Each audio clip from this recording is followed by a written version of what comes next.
everybody. Ella J here on behalf of Bell to Bells. And today I am joined by the little blue dragon, Tootie Lynn. So, how are you doing today?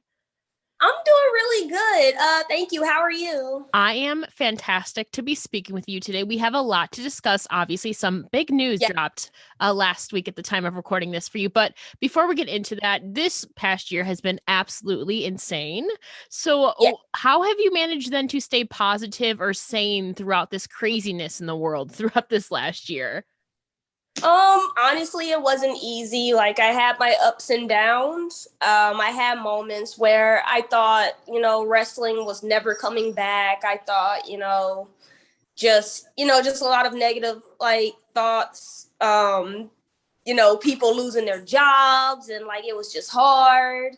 And then like with the COVID, like I was just really scared. Because like, a lot of people have, died from this and like it's a shame. Like, there were families out there who just was never able to say goodbye to their relatives. It was like really tough and sad. But what I did throughout the whole thing, I stayed on top of like my workouts. I made sure I was eating good.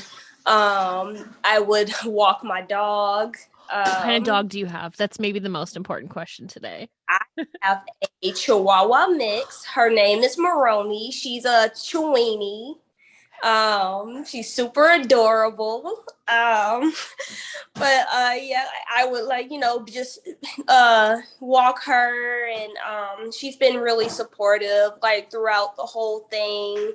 Um I would stay on top of my training. I know my dojo was like closed down for like 5 months. Hmm. And then like when it finally opened back up, I immediately went back to training. Um, so yeah. It seems like you kept yourself pretty occupied and definitely our fur babies. I have two cats, but I'm also a sucker for dogs. So I rely heavily on like their cuteness and, their Yeah. positive vibes. And so my pets definitely got me through this last year too. It's absolutely insane. What breeds of cats do you have? I like cats too. So So I don't know the exact breeds. I know one is a long hair, so we have to constantly brush her, and then one is just a short hair. So I don't know the exact ones. So those are the broad ones, though. But okay.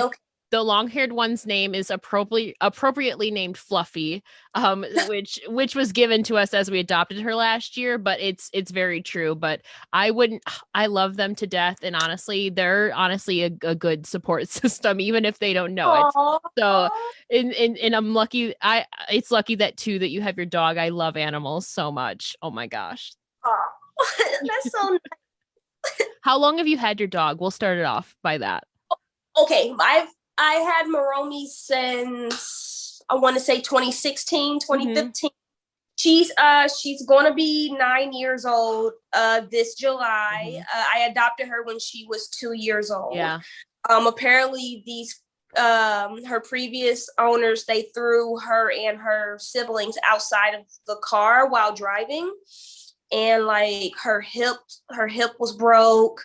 um yeah, she was just so scared and skittish. She was skinny at the time. And then like someone came in and adopted all of her brothers except for her. They didn't want a girl for some reason. And let truth be told, I wasn't looking for a girl. Yeah. But then when they told me that, they have this, scaredy chihuahua mix, there was like someone, came and took her brothers and not her and left her.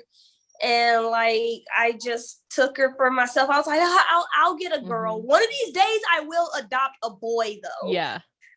But I adopted her. So she's my little fur daughter. Oh, I love that. Gotta love our fur babies. Yes. That's so fun. But all things wrestling aside, before we even talk that, obviously NWA Empower is slated to take place in your hometown of St. Louis, Yes. Missouri. So how would you describe? So I will be there. I'm super excited. You're How? going. Yes, I will be there. I will be there doing interviews and Yes. interacting. So possibly we can link up sometime. I will be there. I'm super excited. I will be at the Fan Fest and all of the activities going on. So I'm Oh so my excited. God. Yes, we gotta link up. We gotta like do something. Yeah, please be sure to say hello, like so I can meet you in person. Definitely will. So, as somebody like me who has never ever been to St. Louis, how would you describe the vibe or atmosphere of your hometown?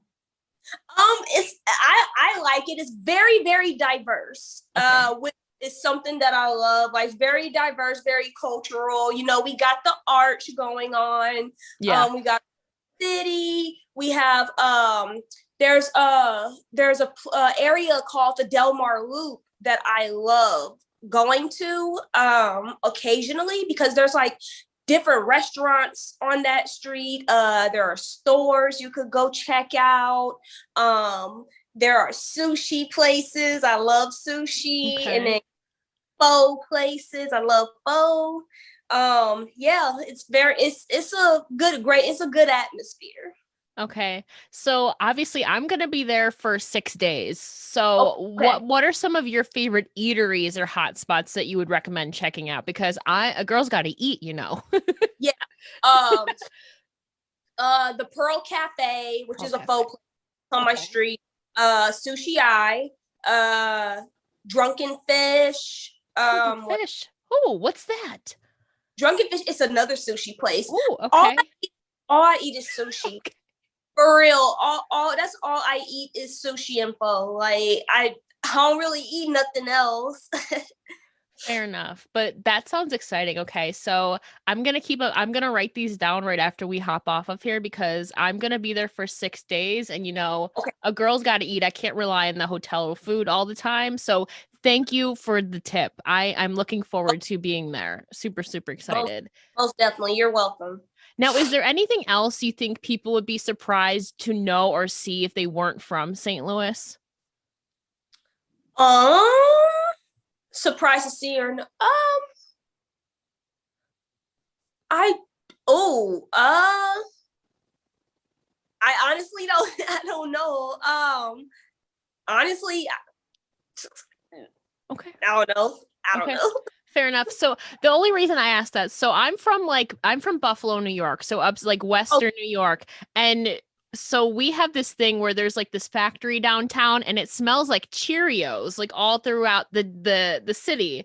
As weird as that sounds, but it's something that us Buffalonians are so used to. But when see that same face is the same face that people coming in if they're not from here, they wouldn't know to expect it. So yeah.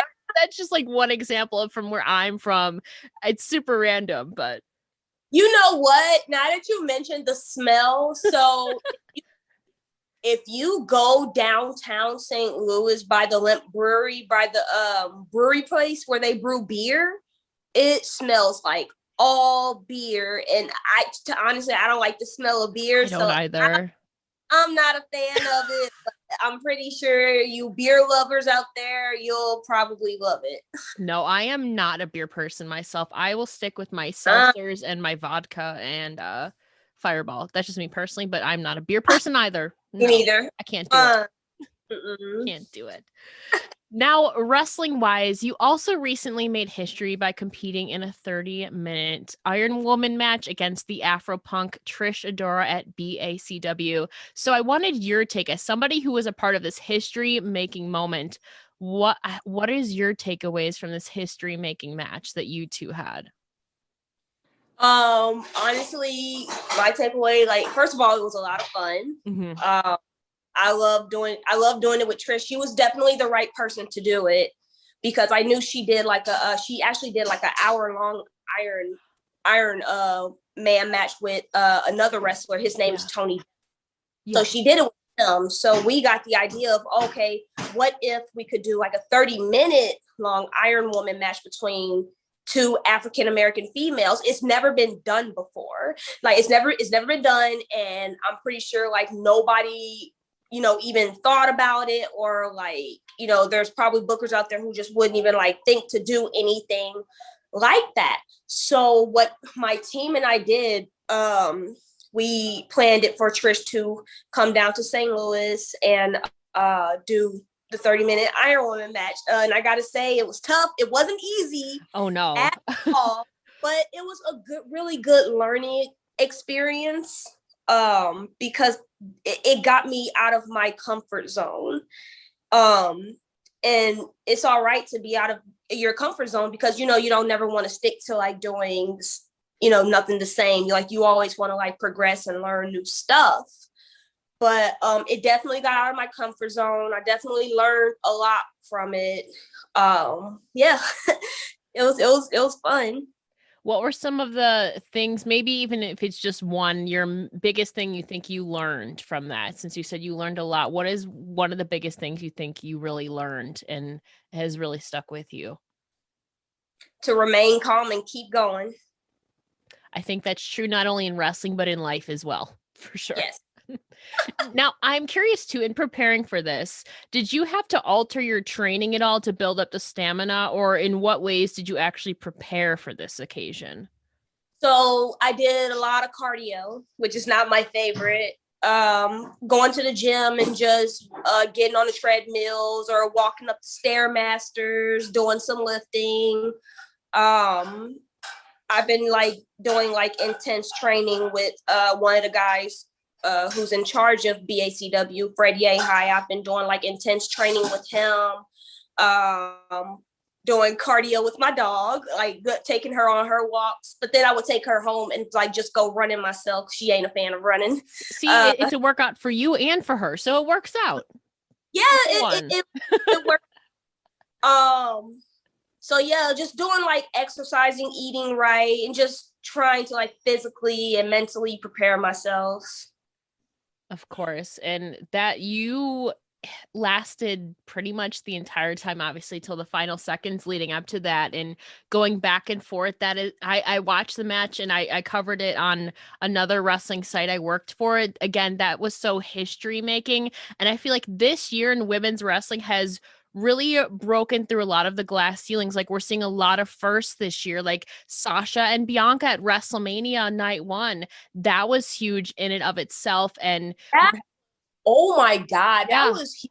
I literally, honestly, I teared up because just seeing them like doing that, making history themselves, I'm just like, man, like I want to do something like that. You know, like I really want to do something like what they're doing. So I think you were well on your way to, and you were getting a lot of possibilities and opportunities, which one, you were also recently announced as the first official entrant in this year's NWA Women's Invitational at the Empower pay-per-view coming up on August 28th. So when you got that phone call or the official confirmation that you were not only on the card, but entered into this tournament, what were your initial thoughts? What was going through your mind? is this really happening? Right. I still can't believe that this is happening. I'm still in disbelief. For some reason, I feel like I'm in a dream, but it's not a dream. It's real, Tootie. I promise you, it's real. It's so real. It's so real. Like a lot of things were going through my mind. Like I just couldn't believe this was happening. Like Mickey James chose me to be, you know, first participant in the Empower women's tournament. And I'm really grateful. I'm honored, like truly blessed because like I've never gotten like anything this huge, like opportunity wise. Like I've never gotten anything this huge. Now, for you, especially going into a intense tournament like this, requires again a little bit of stamina to advance and win. So do you kind of have the same game plan going in preparation wise as maybe you did for your Iron Woman match? Mm-hmm. Okay. Absolutely. Now, it was also recently announced that Jamie Senegal is the official second entrant in this invitational alongside yourself. So, do you have any initial thoughts on her as you could possibly be facing off with her again? The brackets have not been officially revealed, but Jamie Senegal is in this invitational alongside yourself so far. Wow. Bring your A game. All I gotta say, bring it. Like if we wind up facing each other, then great. Like, give it to me. Okay, bring it on, pretty much. Gotta go in confident, though, you know, go big or go home, as they say. For real. Now, for those who maybe aren't as familiar with your work, how would you describe your own in-ring style or character in your own words? Well, I'm a shoot black belt. I'm a first degree black belt, so I play my martial arts into my wrestling. I'm a striker. Basically, I also do lucha style because everyone knows I'm a luchadora. Yeah. I do the lucha and I do like the striking in my wrestling. Now I'm curious too, going into this tournament, will you be channeling your inner spirit in your mask, or will you be presenting yourself as the unmasked Tootie Lynn for this weekend? Oh, honestly, I just tell everybody wait and see. Okay. Okay. Mm-hmm. Gotta keep people on their toes. Fair Got enough. on Fair their enough. toes. On their toes. Now, the winner of this invitational will also go on to face the NWA Women's Champion, which necessarily won't be Camille, as again, she's defending her championship at Empower. So we're really going into who's going to be the winner of this tournament and who's going to be the NWA Women's Champion. But the winner of this invitational earns an opportunity at NWA 73. So what would it mean for you if you were to become the new NWA Women's Champion on a grand stage like NWA 73? That would be, oh my God. You know how, dude, my heart will sink if I become champion. Like, I will just, and I'm a big baby. I will bawl into tears. Like, I'll probably literally roll out the ring and go hug my mom. I'll cry with you. Honestly, yes, that'd be such a feel good moment. that will be a feel good moment, dude. If I were champion, like that would just be so. I don't know. That would be amazing. I don't know how to word it. Like, it would be amazing. I would love to see myself champion with them. That I think again would be another history making moment for NWA, and this card is already looking so stacked and we don't even know everybody yet. A lot of it is still unconfirmed, but one can assume that the NWA women's roster will be a part along with the likes of Camille, obviously Melina, Kylie Rae, Thunder Rosa, Serena Deeb, Sky Blue, Genocide, and Taryn Terrell. So amongst the official NWA women's roster, is there any specific one you would maybe fancy having a matchup with sometime? I wouldn't mind Kylie Rae. I've been wanting to work. Yes, she is fantastic, and I know I've been wanting to work her since I started wrestling, but we just never, for some reason, got around to it. I'm pretty sure she's just, I don't know, got a busy schedule. But yeah, Kylie Rae. Kylie Rae is absolutely fantastic. And obviously she's also the Warrior Wrestling Women's Champion, and she's making a name for herself now in officially in NWA. And so it's going to be cool, I think, for NWA to expand their roster. And Kylie Rae was definitely a great addition. But imagine if you become NWA Women's Champion, you have all of the roster really to kind of face off against. So we'll see what happens, but just know that a lot of us are rooting for you and we'll be there for that special moment with you, celebrating if you were to become the NWA Women's Champion. I'm so excited. And there's obviously a lot of conversation today surrounding this rise, I think, really in all women shows and brands. So as a female wrestler yourself, involved in this and obviously being a part of Empower, what are your thoughts on this emergence of these all women shows and promotions? I think it's wonderful, and I think it's, again, history making, because we've never, like, I mean, there has been like all women shows in the past. Are you familiar with Glow? Yes, I love Glow. Well, right. Glow was an all women's show. Like, it's about all these female wrestlers, and they were, doing the show. They were just wrestling. So I think that it's wonderful that people are starting to pick up, like, okay, maybe we need to start doing something with women, because women can do like all the things the guys could do too. Like, we're just as good as them. Like, not saying we're better than them, but like we're just as good as them. We can do it too, Yeah, wrestling has obviously been a male dominated sport for decades and centuries, really. Really. And now I think women are really at this amazing peak. I mean, we just saw kind of this with Mickey James, even as recently as Slammiversary, busting down that forbidden door, as they say, crossing over with Impact. And the possibilities are endless for Empower. You might be able to see some other crossovers with maybe AEW or Ring of Honor. We really don't know yet, but this seems to be really the beginning, at least for NWA, of them busting down that forbidden door. And again, making history, much like you said. Exactly. And like I think it's wonderful what Mickey is doing, like with her being like a female promoter. And then like you got women like Mickey, you got women like Thunder Rosa, who's a female promoter. Mm-hmm. That's what we need more. We need like more women promoter and who's gonna book, you know, good women, good female wrestlers, you know? More voices, yeah, and like sharing the female perspective, as again, this has been this male dominated and really women's wrestling booked through the male vision. Does that make sense? And now we're getting more female promoters who better understand this side of it. So like Mickey and then obviously Thunder Rosa with Mission Pro are really huge voices and advocates and have great visions in mind. So I'm so excited. I'm excited too, and like it's just, you know, it's about that time, and it's already bad enough that there are, you know, not all guys, but there are some guys out there who just don't take female wrestlers serious. I don't know why. They just don't, but it's about dang time we get, you know, some women up in here. Of course. And again, Mickey James is leading the charge as the executive producer, but she's also wrestling the following night herself on NWA 73. So exactly. She has the wrestling experience, but also the behind the scenes vision too. So it's going to be cool to see how it all comes together, as again, a lot of this card still is unconfirmed in certain matchups, but you are 1000% in this NWA Women's Invitational, which I am super excited for. But I'm curious too, then since we're talking about like booking, if you could theoretically then book the card for your own all women show, who would be your main event, whether it's the current or past talent in professional wrestling? Current or past?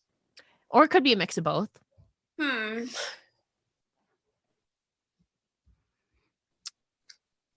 If I were booking the card, I would put at the end, Jesus.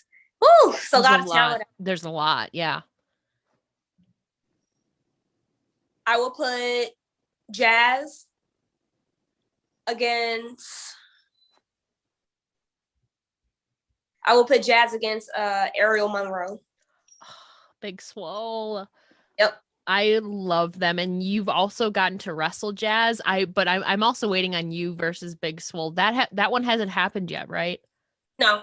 Oh, somebody's got to book it. Maybe you have to just book your own show, Tootie Lynn. Like I'll probably have to. I'm like not trying to toot my own horn, but I am the producer of BACW Grudges, so maybe we can put there. Okay. I'm putting you to that. I want to see it, and I know a lot of other people would love to see it too. You versus Big Swole, and obviously Jazz and Big Swole, Ariel Monroe, I think could absolutely kick the damn door down. They're legends. Yes. Legends. Now, lastly, Bell to Bells is all about empowering and emboldening women's wrestling. So is there any female in your personal or professional life that particularly inspires or empowers you? My mother, although she's not a wrestler, but she's just been encouraging me since, you know, I was a little baby. She's always been in my corner. When I remember when I first told her and my family, like, hey, I'm gonna start training for wrestling, they were just like, okay, good talk. Like they didn't believe me at first, but then I showed them like the flyer and everything of my first match, and they were like, hold on, this is real, like this, you're doing this. Yeah. So mom's just been there like throughout all the traveling, coming with me to shows, like helping me with my merch. She's just, you know, she's been like a huge rock star to me, and that means a lot. It's so important to have a good support system, whether it's family, friends, or even like people around you, like your fellow wrestlers and talent and everybody in the backstage environment. It's so important, especially in this tough industry like wrestling. So I'm so glad that she has supported you, because wrestling isn't easy. You know, not that I'm a professional wrestler myself, but it's definitely a lot of grueling work. Yes, yeah, it's not easy. Now, before I let you go, can you please tell the listeners where they can find you on all your social medias and how they can support you? You can find me on Facebook, Tootie Lynn Ramsey. You can follow me on Instagram, Tootie Lynn Ramsey, and Twitter at the Tootie Lynn. You can support me by buying my merch because a girl is broke. If you need merch information, just hit me up on either or social media, and I'll let you know. I know that I am in the process of getting new t-shirts made. But yeah, do hit me up if you have any questions about like my merchandise. Well, thank you so much for joining me today, Tootie Lynn. It's been an absolute pleasure, and I sincerely can't wait to see you next month. It's going to be Thank you so much. I amazing. can't wait to see you too. Please do say hello. Definitely will. And don't forget to follow myself at It's Ella J on Twitter and Bell to Bells for more exclusive interviews. And I am so forward looking. I am so much, of course, I mess up at the end. And I am so much looking forward to NWA Empower coming up on August 28th on Fight TV. And then obviously NWA 73, where Tootie Lynn could possibly go on to become the NWA Women's Champion. So good luck to you, girl. Just know that if you win, there's going to be a lot of people rooting for you. Again, you're in your own hometown. So I think the arena would honestly blow up, but you deserve it. So excited for you. Thank you. Thank you. Thank you so much.